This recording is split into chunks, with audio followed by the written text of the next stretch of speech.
She sent a message saying, "I think maybe we need to break up." I surprised her by responding, "I agree. Your belongings will be on your porch within an hour." Her next text came fast and frantic. "Wait, I was joking." But I wasn't. I'm a 31-year-old man sitting at my desk reviewing quarterly reports when her message arrived. Madison, 28, had been using this tactic for months, but this time it ended in a way she didn't expect. "I've been thinking. I think maybe we should break up. This isn't working anymore." I stared at the screen for about 30 seconds. I wasn't shocked or hurt, just relieved. She had been using this manipulation every few weeks, usually when she didn't get her way. The last time was because I couldn't take a day off work for her friend's random Wednesday pool party. But this time, I was finished playing along. My reply was simple. "I agree. Your things will be on the porch in an hour." The typing bubbles appeared right away, disappeared, then came back. Then the messages poured in.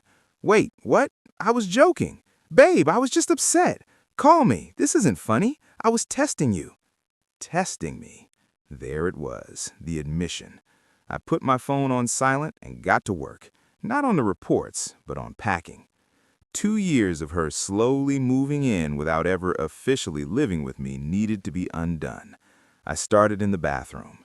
Her 17 different shampoos, face masks, the expensive hair straightener she insisted she needed. The medicine cabinet looked empty once her items were gone, and that felt right. Next was the bedroom. Clothes she kept for convenience, the jewelry box on my dresser, decorative pillows that only made sleeping harder, the fake plant she said made the room pop. Then the living room. Her yoga mat, the books she never read but displayed for appearances, the blanket that matched the aesthetic but felt uncomfortable, the framed photo of us from her cousin's wedding. She looked great, and I looked stuck. Accurate in hindsight. The kitchen was last. Her specialty coffee pods, the juicer used exactly twice, the wine glasses bought for wine she only drank for social media posts, the air fryer she begged for, used once, then complained took up too much space. 45 minutes later, I had 6 boxes and 3 garbage bags, organized and ready. My phone was out of control. 47 missed calls, countless texts, voicemails I planned to listen to later purely out of curiosity. I placed everything on the porch and sent her a photo. "Everything is outside. Please collect it within 2 hours or it will be placed at the curb for donation pickup." Her response came immediately. "You can't do this. I pay rent." She didn't. She occasionally helped with groceries, twice in 6 months. "I'm coming over. We need to talk. You're overreacting. It was a joke." A joke like when she joked about burning my vintage band tees because I went to my brother's bachelor party instead of her work event, or when she joked by posting on Facebook that she was single after I couldn't afford the Tiffany bracelet she wanted. 20 minutes later, her car pulled into my driveway. She got out before it fully stopped, mascara already smudged. She started banging on the door. "Open up! This is insane!" I spoke through the doorbell camera. "Your belongings are on the porch. Please take them and leave." "I'm not leaving until we talk," I replied calmly. "Then I'll call the police for trespassing. Your choice." She grabbed the nearest box and threw it at my door. Then she sat on the porch steps and called backup, on speakerphone, naturally. Her mom answered. "Sweetie, what's going on?" "Mom, he's kicking me out over a text." Her mother asked what the text said. Madison paused, then admitted she had suggested breaking up, but claimed it was a joke. The silence on the line was telling. Her mom finally said, "Madison, seriously? Come home, we'll talk." Unexpectedly, her mother was on my side. But Madison wasn't finished. This was only the first act. 3 days later, her reaction escalated. Day 1 was denial. Day 2 was anger. Day 3 was bargaining with a side of stalking. First came the classic claim, "I might be pregnant." The text arrived at 2 a.m. I pointed out that she'd been on birth control for years and that we hadn't been intimate for 3 weeks because she said I was emotionally unavailable. She insisted it could still happen. I told her to take a test and let me know, and that any next steps would involve lawyers. She accused me of abandoning me. I reminded her that she initiated the breakup. Silence followed. There was no pregnancy. Next was the social media campaign. She posted a crying selfie with a caption about giving someone 2 years of her life and being thrown out over a misunderstanding. Her friends filled the comments with predictable support, but mutual friends knew the truth.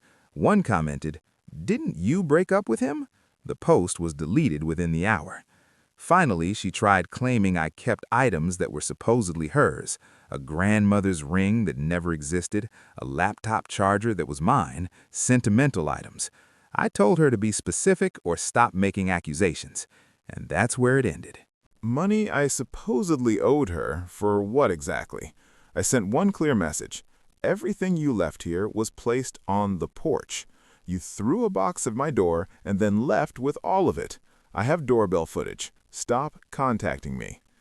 That should have ended it, but instead she escalated to my workplace. Yes, she went that far.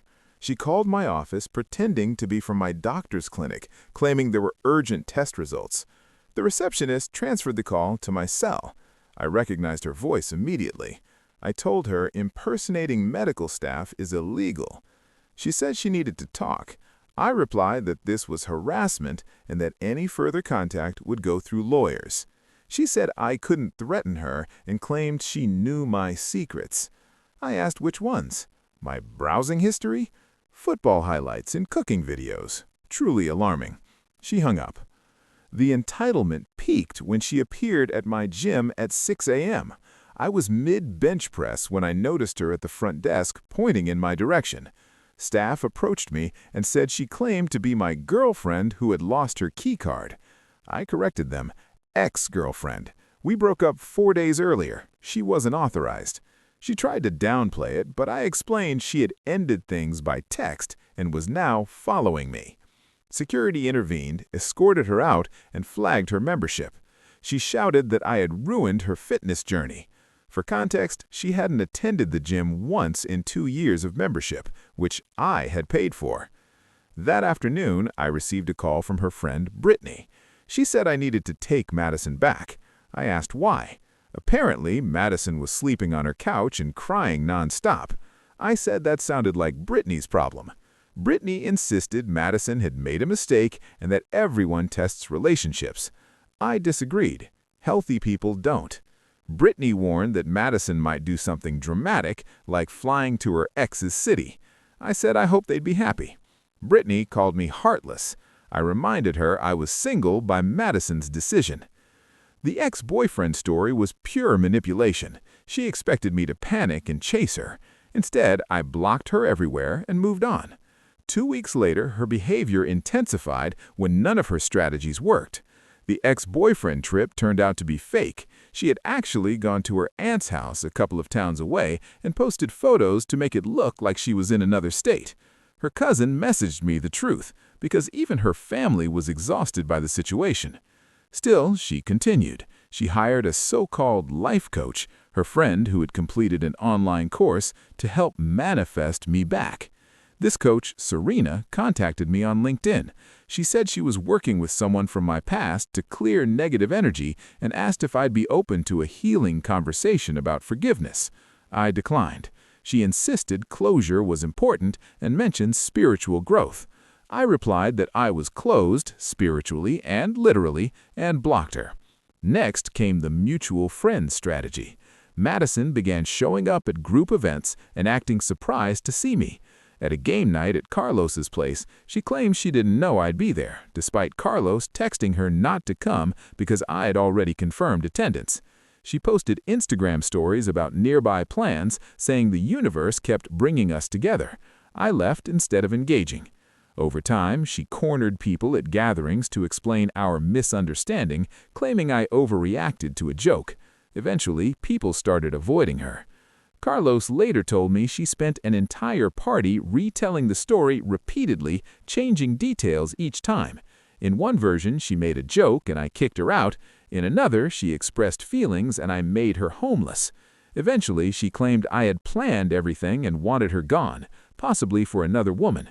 There was no other woman, unless you count my Xbox, which was receiving more attention now that my life was calmer. The situation became serious when she started appearing near my workplace. She didn't enter the building, but she waited outside during lunch breaks, sitting in her car with a sign that read, "Let's talk." Security noticed. HR got involved and offered to contact the police. I said to wait. The next day, the sign read, "You can't ignore love." Police were called, she received a warning, and I filed for a restraining order. The final escalation was sending her new boyfriend to confront me. She had met a man named Trent on a dating app, convinced him I was the villain, and sent him to confront me. He showed up at my door, posturing. He accused me of throwing her out for no reason. I explained she broke up with me and didn't like my agreement. He said she told him I was abusive. I asked if she mentioned the restraining order. She hadn't. I showed him the paperwork, police reports, doorbell footage, and screenshots of her admitting it was a test. He stood there, processing, then apologized and said he had no idea. She had told him I was stalking her. I told him to leave quickly. He agreed and left. Madison called me screaming within 10 minutes.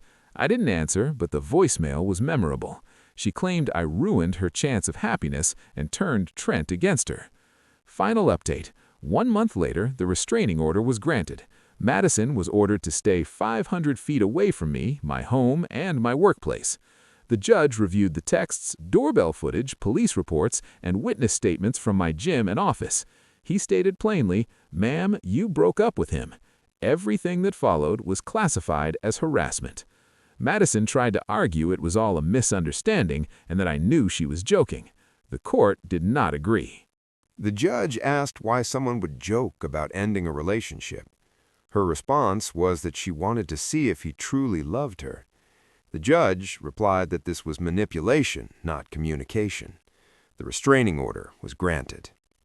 Even then, she didn't stop right away. She tried to work around it. She sent letters through mutual friends, which were returned unopened. She had her mother call me. That number was blocked.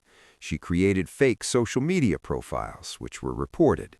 She started appearing in places right as I was leaving, technically staying 500 feet away. The final attempt was applying for a job at my company. It was a different department, but the same building.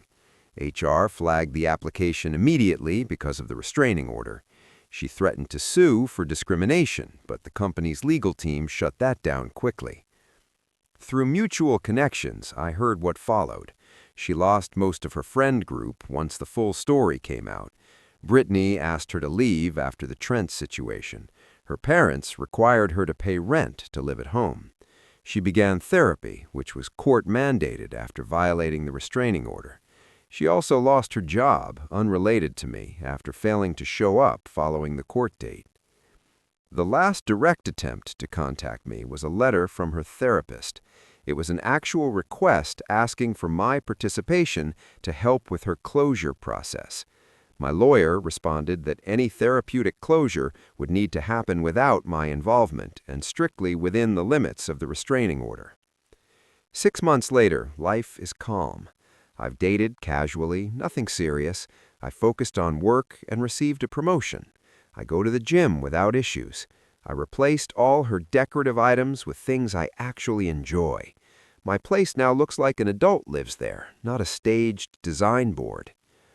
I ran into her mother at a grocery store last week. It was awkward, but polite. She apologized for everything and said Madison is working on herself. I said I hoped things improve for her. Her mother mentioned that Madison understands now that the testing was a mistake and said she never raised her that way. I replied that it was in the past and I was moving forward. She told me I was a good man and that her daughter had something good. I said that was true, in the past. We wished each other well and moved on. That's the end of it. She tested the relationship by threatening to leave. I called the bluff by agreeing. She expected me to fight, beg, or prove my feelings through some dramatic effort. Instead, I packed her belongings and continued with my life. The takeaway is simple. When someone threatens to leave as a way to control you, let them. If they truly wanted to stay, they wouldn't use leaving as leverage. And if it's framed as a test, the relationship has already failed. My only regret is not ending it sooner. Those decorative pillows really were uncomfortable. As for Madison, The last I heard, she's dating someone who enjoys those same relationship games. They constantly test each other and break up every other week. It seems like a good match. As for me, the only things I'm testing now are new barbecue recipes and whether I can beat my personal best at the gym.